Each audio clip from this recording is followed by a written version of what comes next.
Shalom Bapak Ibu sekalian, kita mengucap syukur kelahiran Yesus Kristus dalam memberikan status identitas bagi kita.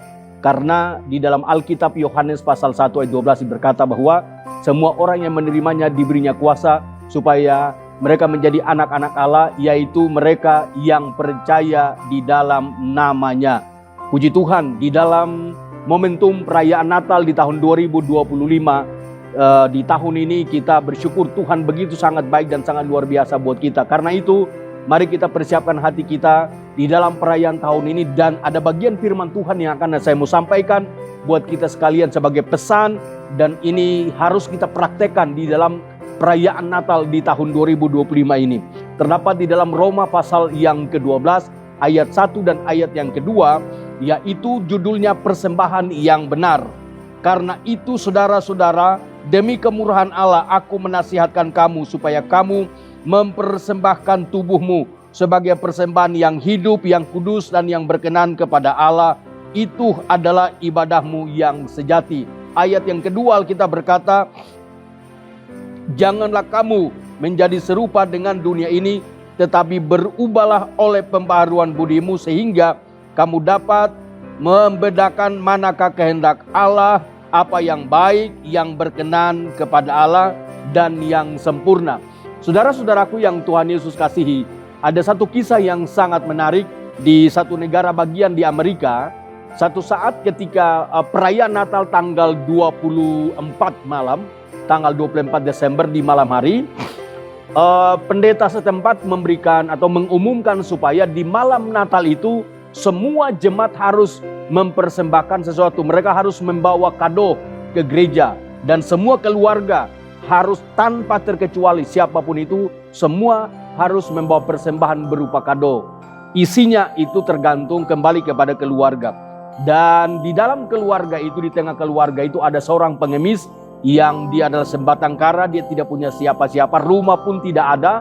Dia berjemaat di gereja tersebut. Dan ini merupakan pergumulan yang sangat-sangat berat buat dia, karena untuk jangankan mempersiapkan kado untuk makan saja, dia sama sekali tidak bisa menghidupi dirinya sendiri. Dan ketika 24 malam itu tiba, semua jemaat sudah membawa kado mereka dan mereka taruh di tempat yang sudah disediakan. Dan yang paling terakhir, orang yang paling terakhir maju ke depan adalah bapak tersebut. Dia maju ke depan dan semakin dia dekat dengan kado-kado itu, majelis gereja mereka juga bersiap-siap. Mereka berpikir bahwa jangan sampai dia mengambil atau mencuri kado-kado yang telah dibawa oleh jemaat.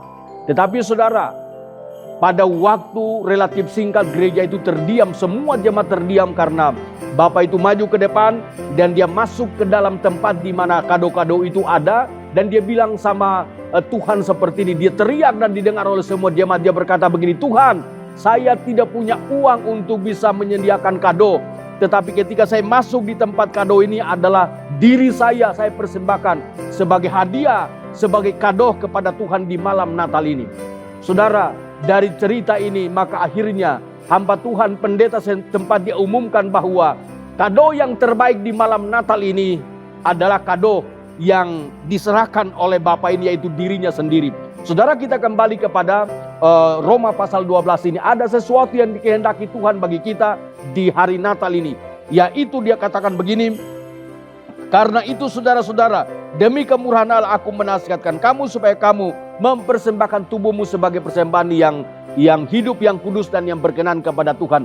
Di perayaan Natal tahun 2025 ini hendaklah inilah yang menjadi kado terbaik dari hidup kita. Kado yang terbaik yang harus kita persembahkan kepada Tuhan di hari Natal tahun 2025 ini bukan barang, bukan uang, bukan fasilitas, tetapi kado yang terbaik yang harus kita persembahkan buat Tuhan adalah diri kita sendiri, hidup kita sendiri. Kita persembahkan, kita kasih buat Tuhan, maka realisasinya ada dalam ayat yang kedua, dikatakan begini, janganlah kamu menjadi serupa dengan dunia ini, tetapi berubahlah oleh pembaharuan budimu, sehingga kamu dapat membedakan manakah kehendak Allah, apa yang baik dan yang berkenan kepada Allah. Saya sangat percaya ketika di hari Natal ini kita mempersembahkan tubuh kita kepada Tuhan, maka kita pasti tentunya akan berjalan sesuai dengan kehendak Tuhan. Kristus Putra Natal yang kita rayakan, biarlah di tahun 2025 ini dia lahir di hati kita, mengubah hidup kita, mengubah keluarga kita,